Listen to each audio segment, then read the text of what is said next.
just like, y'all don't even live anywhere near. Hello, how you doing? We're ready to go kick some ass. Hell yeah! Let's see if this is just a sound check, but no, it bob in my head. It doesn't have to just be a sound check. Started recording just like that. You know. Vigorous jazz. Yeah. I'm gonna have to cut out this entire exchange. Put her there! So, what are we doing today? I'm on High and Mighty. This is my first GoPro recording with the new gas tank. And then we got Seneca, old native Superman here, up from Sacramento to ride with us. With Maria, his bike. New windshield as of the last time we rode, which I didn't record for some reason. We actually went somewhere last time and I didn't record it. I'm so far behind, and there's Ashley on her new bike named Cleo, short for Cleopatra. And yeah, so I'm so far behind on editing all my motovlogs. I've been avoiding making new stuff. Buying motorcycles around you and you're not. That's the thing. So Seneca's here, Ashley's on her new bike and she's going to be riding with us, and the chopper just got the new gas tank on it, and I was like, well, this is too many things. I can't not make a video. Just run into things. No big deal. Anyway, so that's why I'm recording. We're not going anywhere special, but this is what we're doing. Disc golf. Disc golf. That's what we're doing. We're going to do disc golf and maybe get smoothies. Morning. Yeah, that's right. Well, I don't know about you nerds, but I'm ready to go. I love you. Okay. Peekaboo.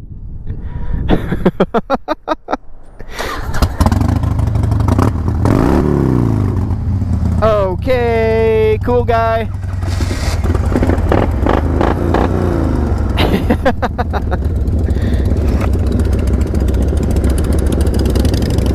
Welcome back to High and Mighty. It's still a scary motorcycle. It's still sketchy. Probably even sketchier now. The gas tank doesn't seal right. This cap is awful.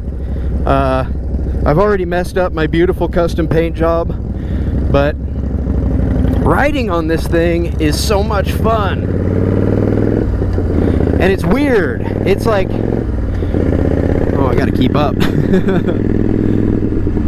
The way the new gas tank is, when I look down, I just ran over a skunk.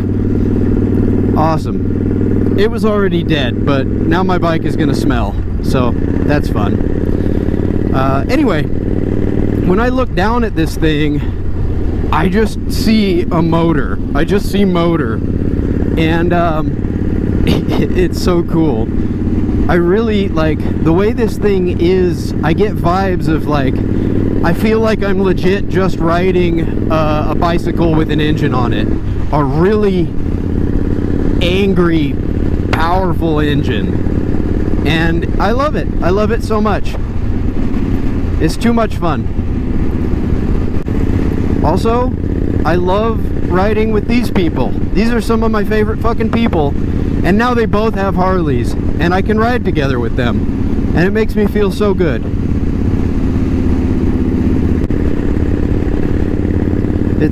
It's funny, like, I describe it as like stray cats. Like, you bring around one cat, and it's in heat.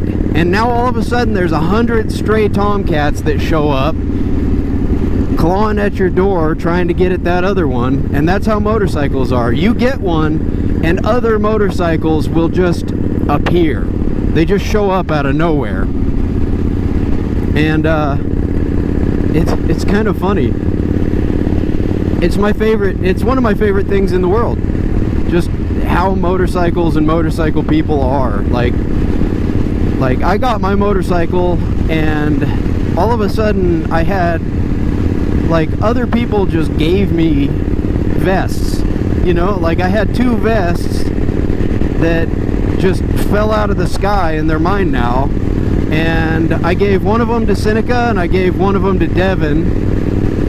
You know, just like trying to pay it forward. Like it fell out of the sky for me, and I'm gonna make sure that they have that same experience where things just fall out of the sky for them, because that's how it should be. Like this bike that I've been working on, I did so much work for it, on it, and Doc, the guy who originally built the thing, has been super generous. He gave me parts. He taught me how to do a bunch of things. He did a bunch of work for it, and I paid him, of course. But you know, he didn't charge as much as he would have charged somebody else. And it's just that community, you know, that I don't know. It's a community thing, I think. You know? And that is one of the coolest things about motorcycles to me. Just made this bike happen. And like, I can hardly take credit for much of this, because Doc built the thing in the first place, and I really haven't changed that much about it. And like when it was time to do the rewire and mount the tank, like, yeah, I bought the tank, I did all the prep work on coating and sealing it, I painted it, but he did all the heavy lifting on mounting it. Like, I helped as much as I could, but I'm not a welder, you know? And like I said, he did all the heavy lifting on that, and he did the rewire, because I was like, I know how to solder, but I was completely helpless. So big thanks to him, and I really can't take credit for that much of this. But I will sure as shit take credit for the design, the front end, and the seat, and I guess like just directing how the bike would look. But execution, I don't know, I owe him a lot. I mean, I don't owe him anything, I paid it off, but I owe him gratitude. I don't owe him any money. But it is such a good feeling to finally ride this thing after seeing it broke down for over a year, and then working on it for all these months I've been working on it.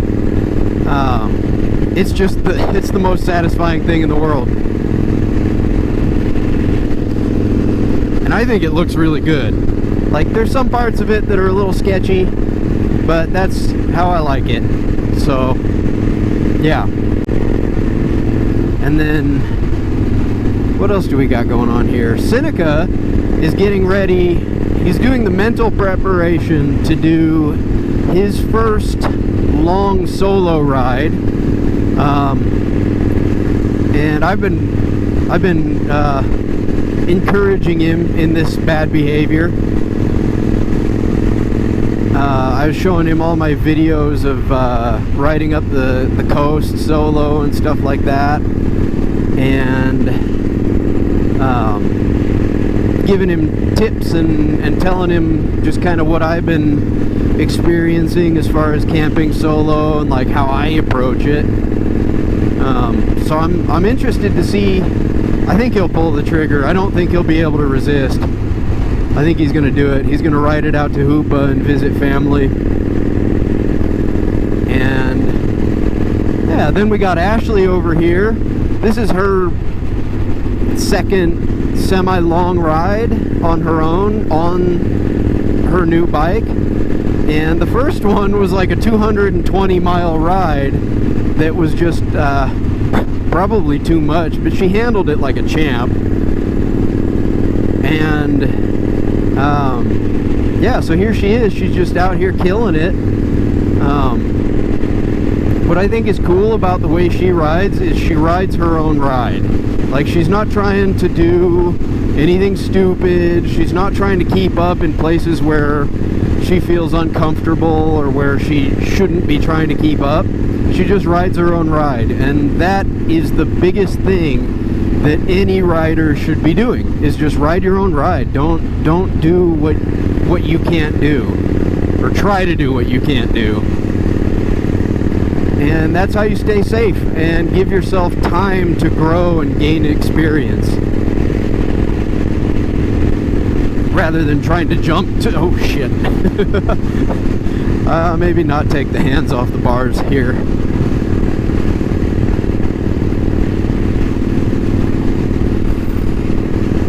You just got to take your time. That's the biggest thing. If you try to jump to the end all at once, then you're going to stack it up and you're going to have a bad time.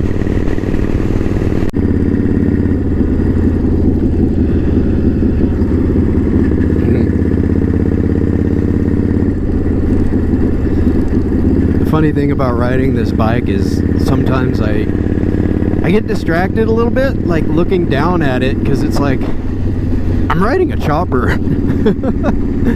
It's so cool. I love it.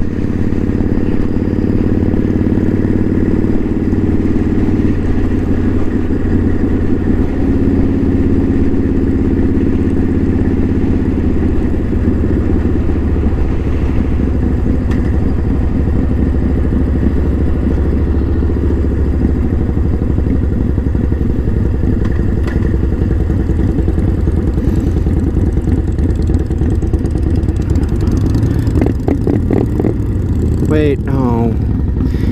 Just going off book. This is not the plan.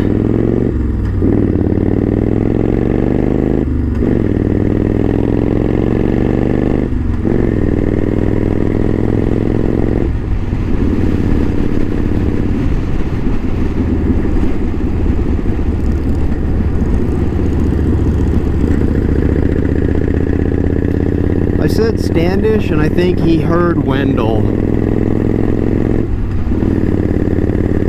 So,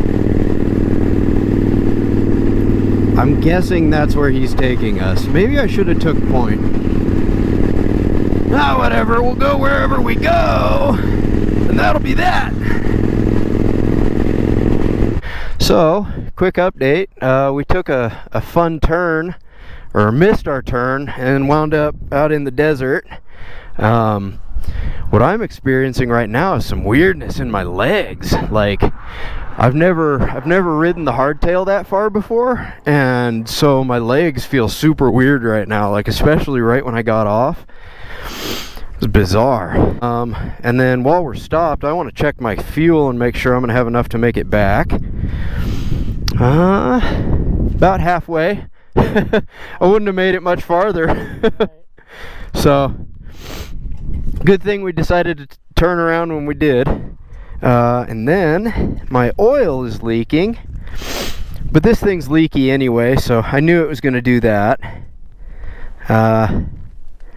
And yeah, I think this is all pretty normal. I can refill the oil when I get back. It's not leaking that bad, really. I don't think. I probably should have checked it before I left, but I didn't. So, huh? What's the new plan? Turn around and head back. To Stevenson's for some gas for you? No, if we can make it to Standish, I can get gas there. Okay. And then that'll be not too far back the way we came. I'll just take point, and we'll just go however fast I go. And yeah. And so we've turned around and we're heading back. I got about a half a tank in the my little 2.1 gallon, and so I'm kind of learning what my range is here. There's Seneca. No, that's Ashley. Hello, Ashley. Good job catching up. I wonder if I'm going too fast or too slow.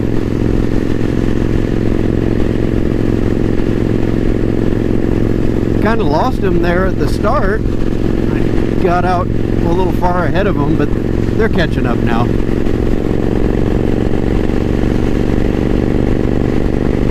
Poor Ashley's frozen. She's a little frozen icicle. She's an ashsicle. We'll get back to Standish and warm up in the gas station, I figure.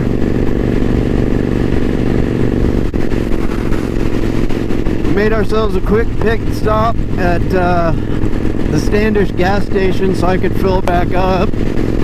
I was down about a half a tank, or I guess I should say I burned through half of what I put in before.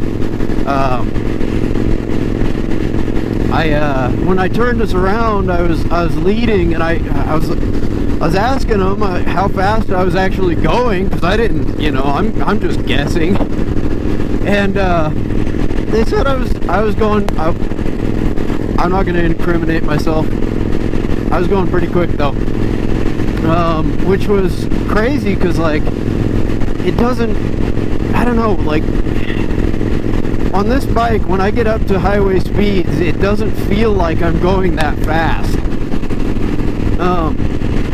And like we were going up this little hill, and they started kind of pulling away from me going up this hill. So I don't know. I was surprised to hear that I was going that fast. But yeah, so we got out there. We turned around. We came back.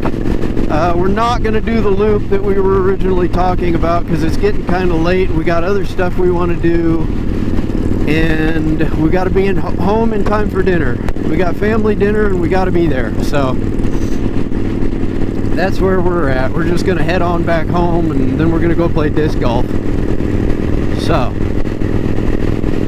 that'll be that. Ooh, it's a little warmer over here, a little bit.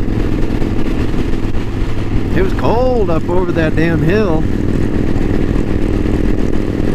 I was shivering.